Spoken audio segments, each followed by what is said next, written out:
Wake up.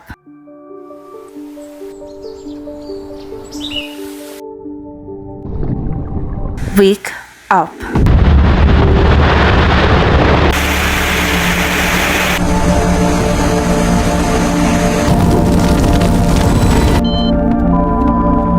Climate change refers to long-term changes in the Earth's climate. One Earth, home to 8.2 billion human beings. No planet B whatsoever. Time is ticking. The solution exists. We have to fix it.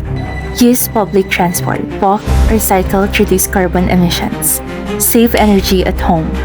Turn off appliances when not in use. Reduce how much you buy, like electronics and plastics that cause carbon emission. Reuse what you already have. Repair what you can. Recycle to minimize waste. I'm up. It's time to act now.